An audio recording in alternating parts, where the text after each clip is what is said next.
the blood supply to the abdominal and pelvic organs. And then we'll do lower extremities when we do the veins on Wednesday.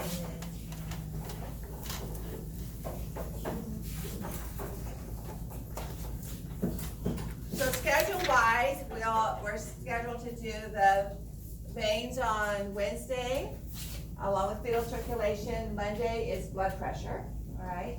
And then that's that's the end of content. Wednesday we'll start the next unit by talking about blood cells, which will not be on the exam, which is 2 weeks from today. So for lab time on the Wednesday that is next week, a week from Wednesday, we have review time. All right, so there'll be additional time, especially to look at the blood vessels and to review what we haven't looked at for a while, which are the parts of the heart. Okay, so the lab exam will be on the heart and on blood vessels and including the histology aspects.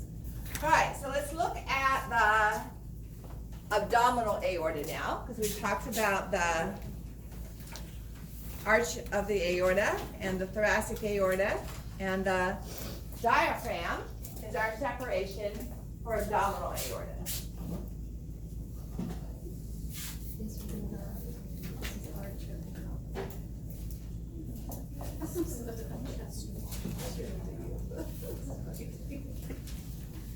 So the aorta goes into the abdominal cavity slightly to the left of center, because inferior vena cava is more in the center. And as soon as it passes through the diaphragm, it is now considered to be the abdominal aorta. And so descending aorta, if you see that term, is thoracic plus abdominal, okay? And I prefer, if we're talking about trace and drop blood from one area to the next, we have the 4 parts of the aorta. So arch of the ascending aorta, aortic arch, thoracic aorta, and abdominal aorta would each be a separate component in tracing the blood supply. So allow me to draw this line down here first, and then we'll take off branches from it as we look at the vessel supply. And I'm going to try to extend this a little bit just so we don't get quite so packed in with vessels from the aorta near the superior aspect. So what was our last number? 33 something? 33? Okay. So we'll just make 34 the abdominal aorta.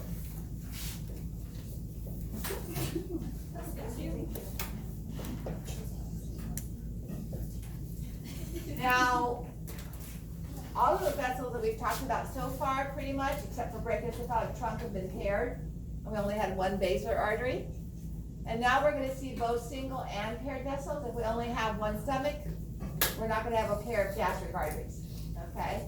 So when we only have one organ, it's going to be a single vessel. We have 2 organs, like the kidneys, they're going to be paired.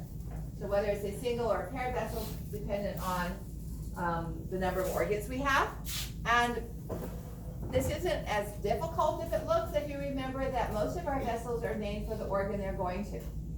So if it's going to the liver, it's called a hepatic artery. If it's going to the kidney, it's called a renal artery, okay? So, for the abdominal aorta, the very first branches that come off of the abdominal aorta are going to supply the diaphragm. Does anybody remember what our name of the nerve for the diaphragm is from last semester? C3, 4, and 5 keep the diaphragm alive? Those are the spinal nerve components. Phrenic nerve. So phrenic means diaphragm, and these are supplying the inferior surface of the diaphragm. So these are known as the inferior phrenic arteries. And we have both the right and the left. So we will have 2 of them. So inferior phrenic artery. There are superior phrenic arteries that are the terminal branches of the internal thoracic that we're not going to worry about, okay?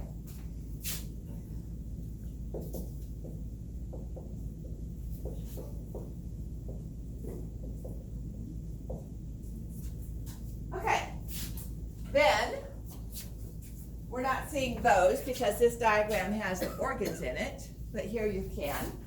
So the diaphragm's going to come way down to here, but right off the top, right up here, are the inferior phalanx. Okay, and you can see those on our torso models in the back. The small and the larger torso will have one or more of these organ vessels on them. The next one we're going to talk about is right here. I'm going to pull it down a little bit lower just so we don't have too much compacted space between our organs. And I'm going to draw this going to the left. And it's about 1.5 inches long, 1 inch to 1.5 inches long. And it doesn't supply anything directly. It's like our thyrocervical trunk or the brachiocephalic trunk. It's a short vessel that gives off branches, right? So this is the celiac trunk.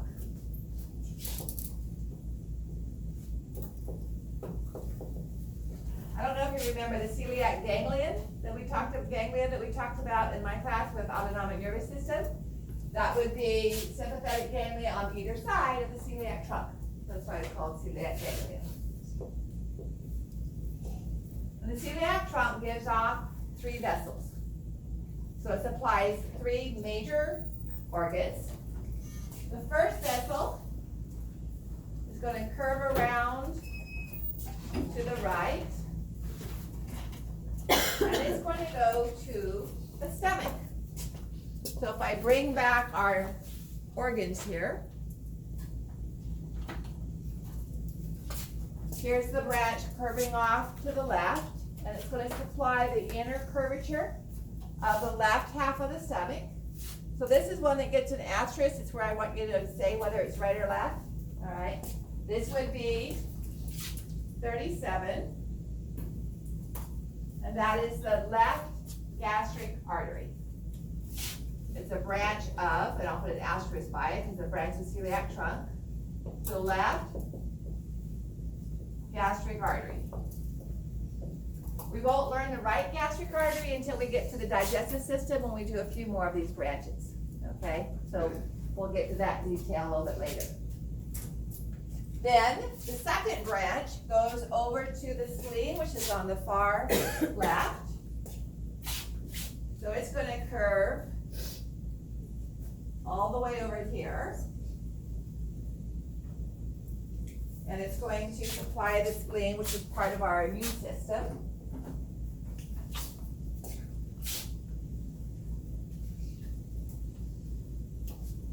It's tucked up high under the rib cage. I can actually draw it purple because it's a kind of a deep dark red. It stores both red blood cells and functions to filter white blood cells. So that's going to be 38. So the splenic artery is also a branch of the celiac trunk.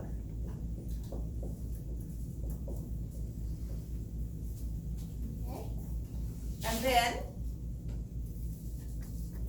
the other vessel goes to the liver. So it's the hepatic artery. When we come back, it's actually common hepatic artery.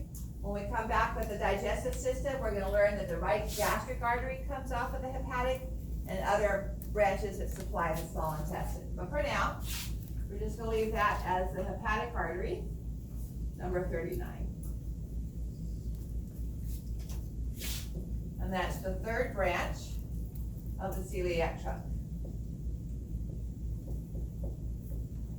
Actually, let me put in common, I'll just put that in parentheses.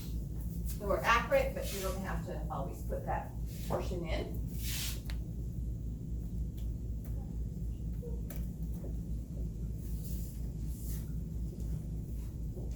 So each of those is a single vessel because we only have one stomach, one spleen, and one liver. Okay? So here would be the hepatic artery. That. Okay. The next vessel to come off is going to the small intestine. It travels through a double layer of peritoneum. From our reproductive unit, what we call a double layer of peritoneum. Yes? Doesn't something? Mesentery. Okay? So, to get to the small intestine, this vessel It's going to travel through the mesentery of the small intestine. Here's the vessel traveling through the mesentery to part of the large intestine. So we have superior and inferior mesenteric arteries. Only one of each of those, all right? So I'm going to drop down here a little bit. And we're going to draw this to the right because it also supplies, in addition to the small intestine, it's going to supply the right ascending colon and transverse colon. So you can see it going off to the right here, okay?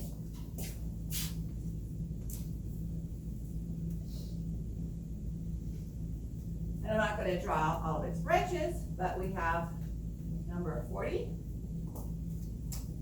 which is superior mesenteric artery.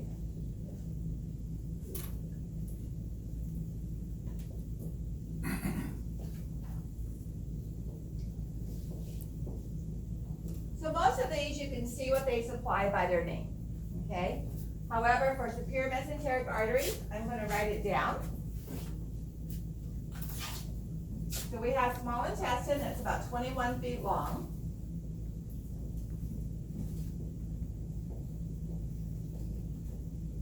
And we have the ascending colon.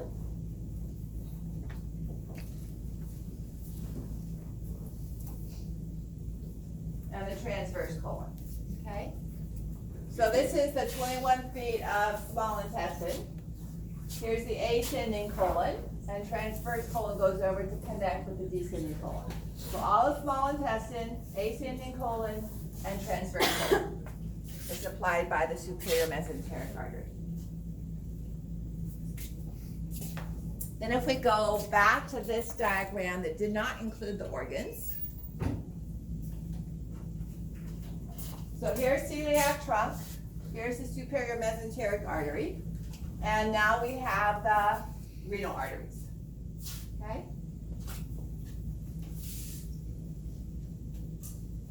Which are not shown here. So I'm going to draw the kidneys. I'll draw them in black.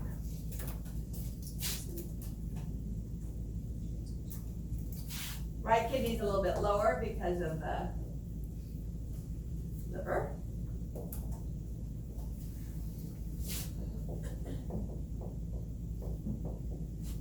And the renal arteries are huge because the blood flow goes to the kidneys multiple times a day. And it just needs to be that big to get to them.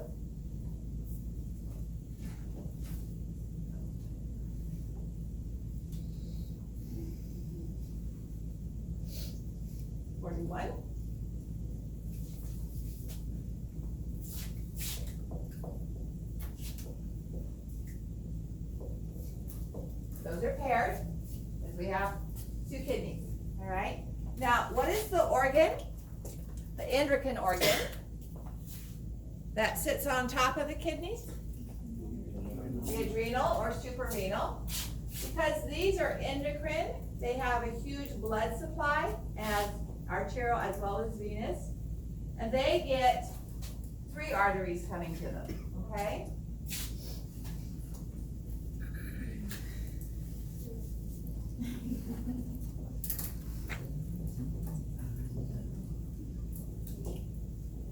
So now it looks like I have about 11 or 12 inches between the inferior phrenic and the adrenal gland.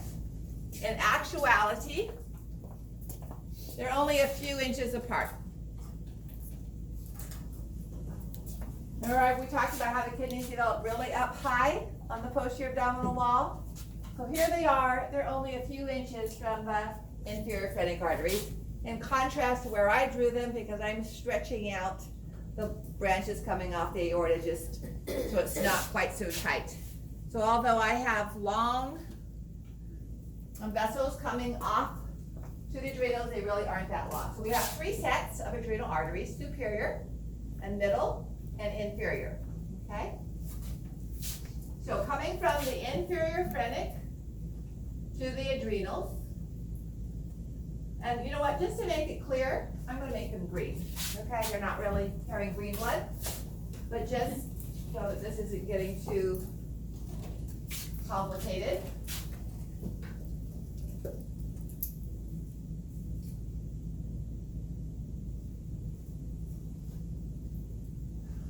So coming from inferior phrenic, we have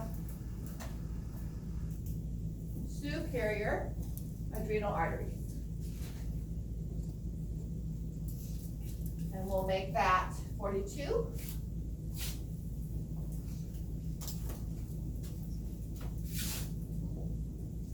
So superior adrenal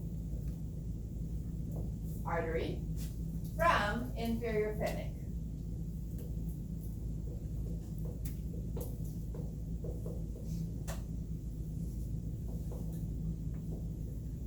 Okay?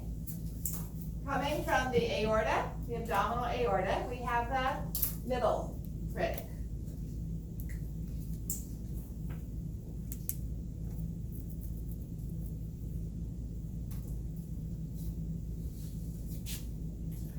And some of our torsals will show some of these.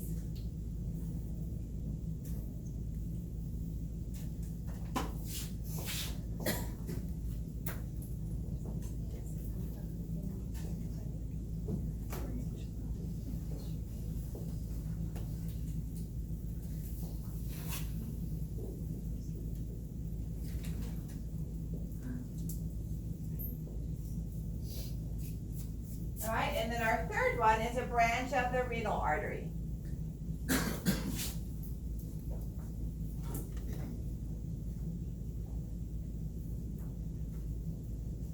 So inferior phrenic is going to come from the renal artery.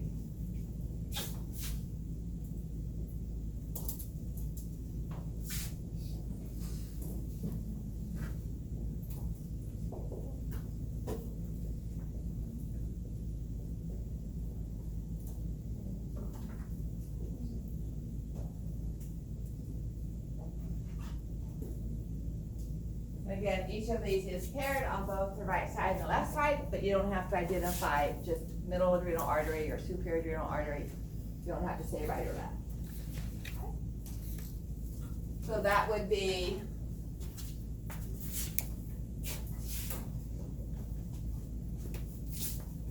superior adrenal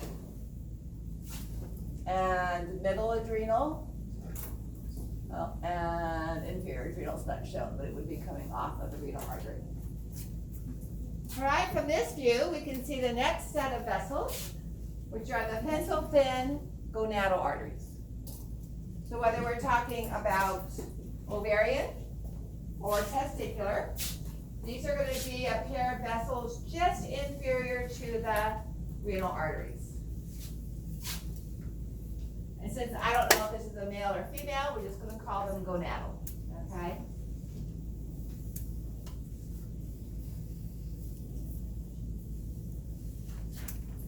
So 45.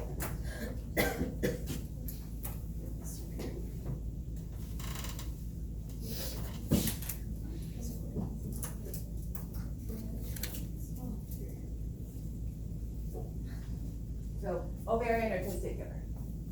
Okay. And I could have drawn these out even farther because we only have one major one left. And that's the inferior mesenteric, which is supplying the descending colon and the sigmoid colon, which is on the left side of the body. So these vessels are going to, this vessel is going to be shown branching to the left.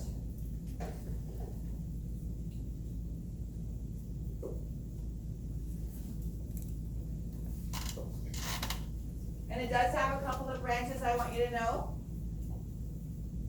Coming off of the inferior mesenteric and going down to the top of the rectum, and then supplying the descending colon. So 46 is a good place to write that. 46 is inferior mesenteric artery.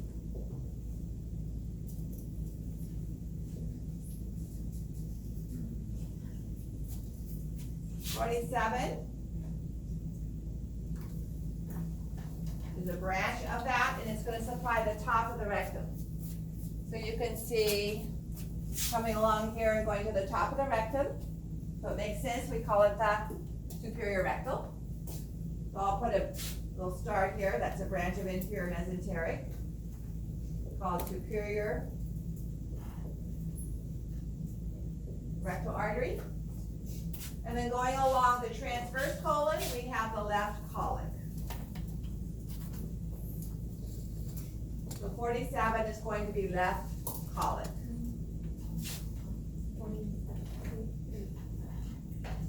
So here's another left that I want you to know. Yeah. Okay. Oh, sorry, 48. 47 was superior rectal. 48 will be left colic. Okay, and that's also a branch of inferior mesenteric. Okay. So here we have superior mesenteric, inferior mesenteric giving off superior rectal and left colic. Can you do that again? I'm sorry, I'm still afraid. Sure, yeah. On here or on the chart? There. Okay, so superior mesenteric comes off just above the renal arteries. And then just below the renal arteries and the gonadal arteries, we have inferior mesenteric, which gives off superior rectal to the top of the rectum, and left colic, which does descending colon. There's also a sigmoid, but you don't have to worry about that one, okay? Superior rectal is going to be right coming here to the top of the rectum. So those are the blood vessels of the abdominal cavity, the organs of the abdominal cavity. And then the last group we're going to do are the pelvic ones, and then that should tire you out enough. Oh, we got one more set, sorry. Remember the pairs of posterior intercostals? Below the diaphragm, those continue.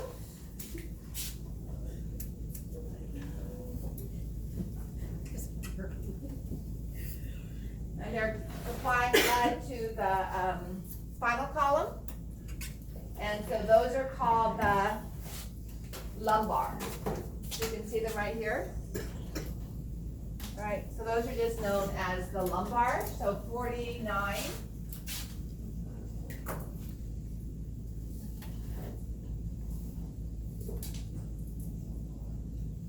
And these are lumbar. They're just a continuation of the posterior intercostal below. There was a case study when I was working with some of my students at Sac State a few years ago when I was teaching the upper division gross anatomy course. We had to do presentations of case studies, and there was a case study of this middle-aged guy who was driving home from work and felt something rip or pop in his abdomen and drove himself to the hospital before he passed out. And he had ruptured an abdominal aneurysm. So your blood pressure in your abdominal aorta is pretty high. All you have to do is lie on your back, and you can see your abdominal wall rise and fall with each expansion of the abdominal aorta when the heart contracts. You can see, if you cross your knees, you can see your foot bounce too, because of the popliteal artery on the back of the knee. So it was probably, if it had been a balloon, he would have died instantly. So it was probably a longitudinal separation of the walls along the length of the aorta. So to fix it, I mean, they saved his life, but to fix it, they had to ligate, tie off the lower part of the abdominal aorta. And although his lower limbs supplied, there was sufficient loss of blood to his spinal cord via some of these lower lumbar arteries that his spinal cord died below that level, and he lost motor and sensory innervation to his lower limbs and became a paraplegic. And that was due to loss of blood supply from going to the spinal cord via the lumbar arteries. So here's a model that we have in the back. It's that green one hanging up against the wall near the cabinets. And so here's the liver. It's kind of looking at an angle. Here's the celiac trunk, so that would be left gastric, splenic, and hepatic artery. The renal arteries are hidden by the renal veins, but this pair here would be the gonadals. All right.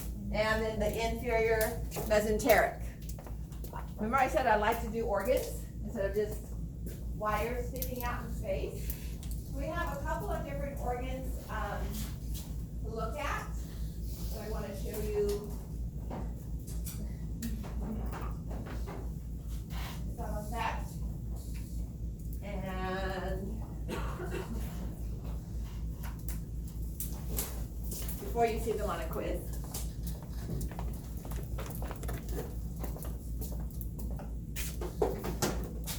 So large intestine, ascending colon, the piece which is the transverse colon is missing, and descending colon, rectum here.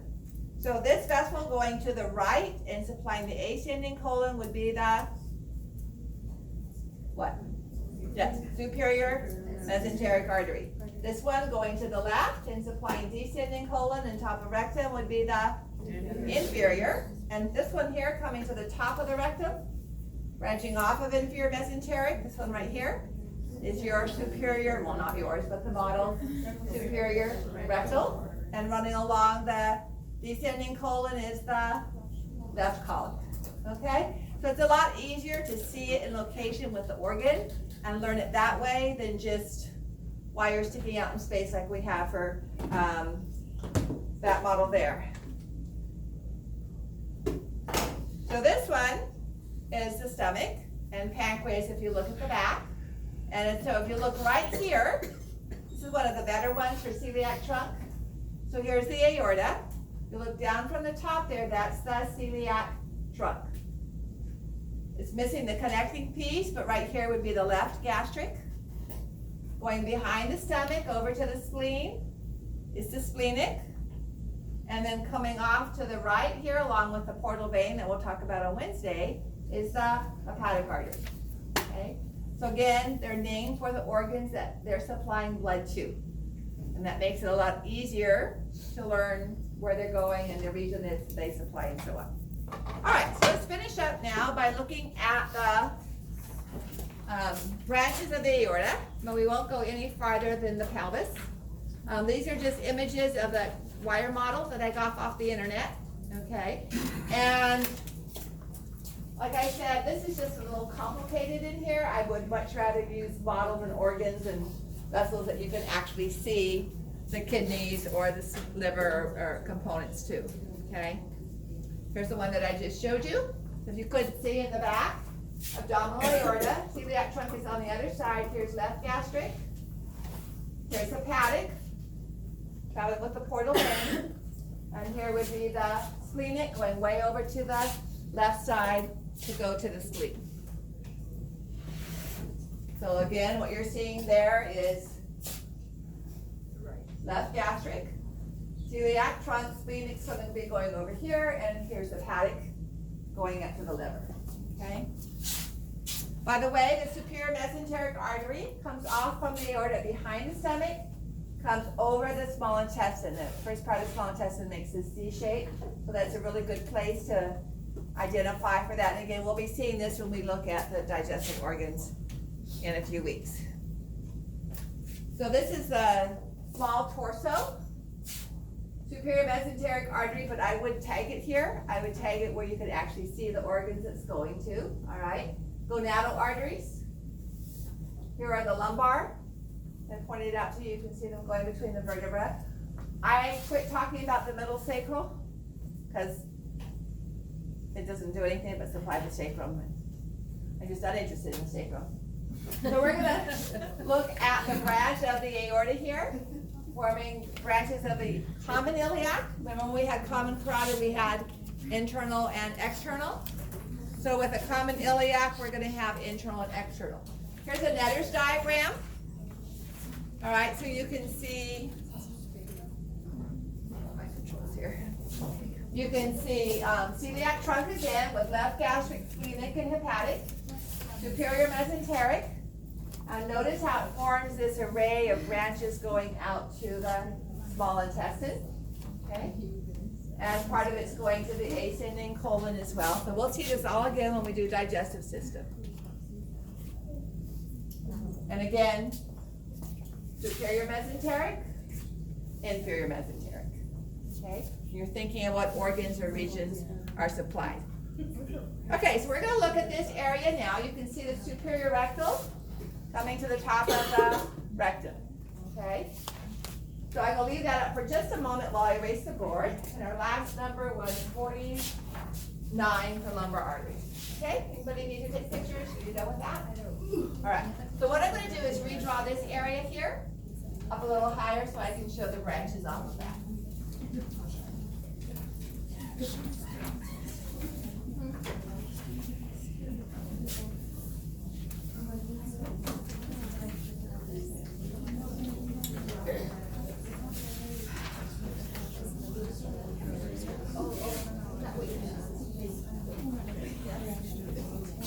So those of you that like back rubs, maybe if you let your spouse or boyfriend, girlfriend draw these blood vessels on them, they'll give you a back rub. Did I tell you guys in 4:30 about my husband drawing on me and going to the doctor? So my youngest son is the only one that will even give me back rubs for more than 30 seconds. And he's well trained. If we're driving in the car, he'll sit behind me and he'll reach forward and he'll just tickle the back of my neck until I fall asleep. He's the only one that puts a blanket over me too. But when they were little, I would try to get them to give me a back rub by drawing on my back.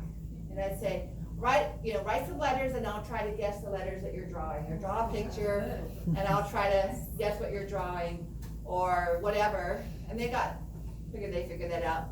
So I got my husband one day and I said, could you just draw my back? And he said, draw what? And I said, I don't care, just draw my back. So he did, and I totally forgot I had a dermatology appointment the next morning.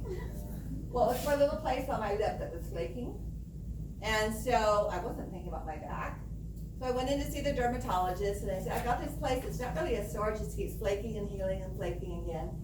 And so he looked at it and he said, okay, well, let me look at the rest of your skin. So he said, take off your shirt. And I did, and I didn't think anything of it. And he's looking and there's this huge dragon climbing up the back of my shoe. Other reptiles, he never said a word about it. I never said a word. We both acted like we had, they did not exist. We did not use washable crayons or colors when we did that. All right, so abdominal aorta, just above the sacrum, is going to divide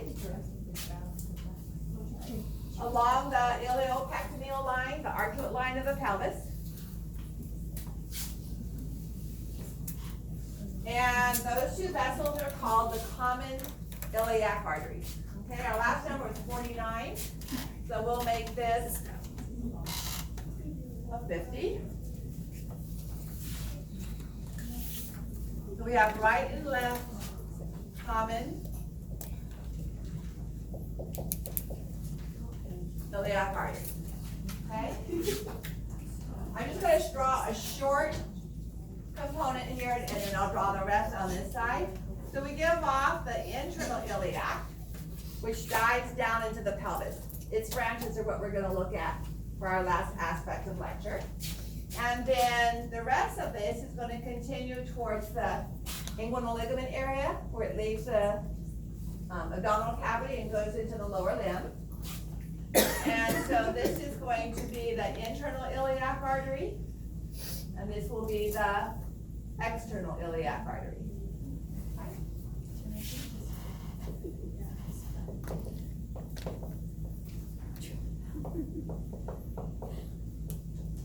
So all the organs of the pelvis, the bladder, the vagina, the uterus, the seminal vesicles, the prostate gland, all of those are going to get their blood supply from branches of the internal iliac.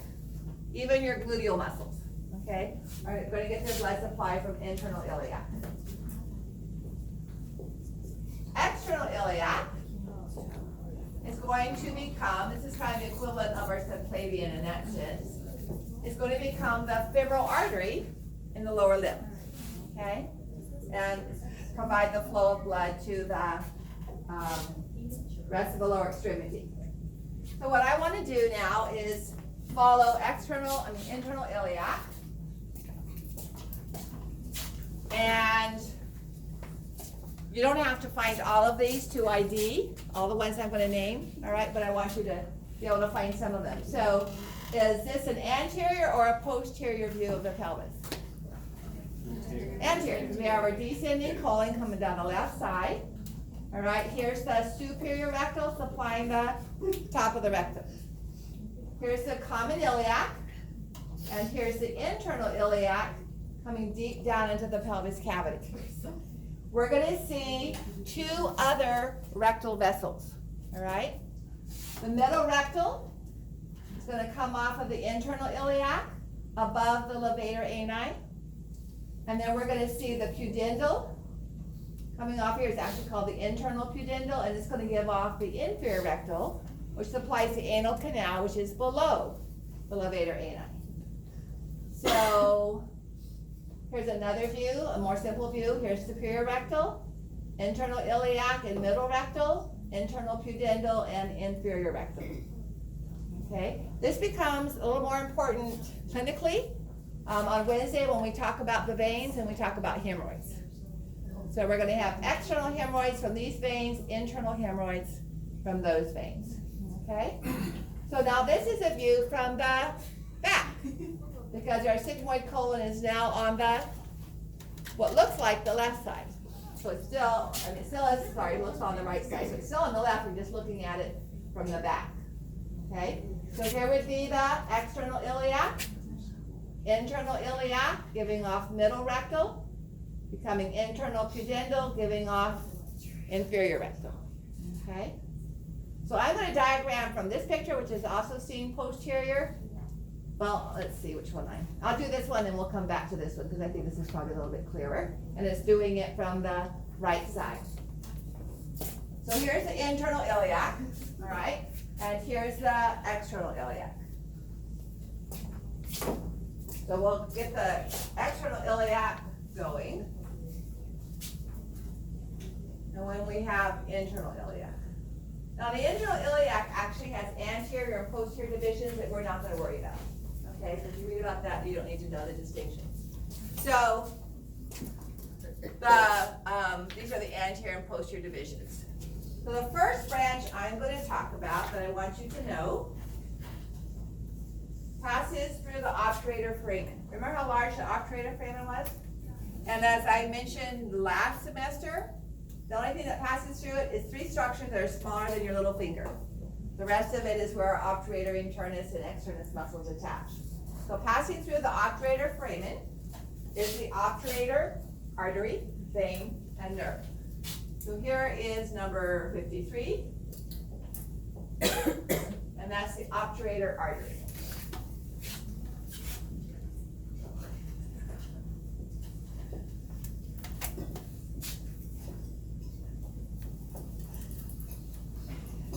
So it's going to be passing along the lateral wall of the pelvis towards the front and exiting via the obturator foramen. Okay. Then we have the next set of vessels. We're not going to worry about the vesiculars yet.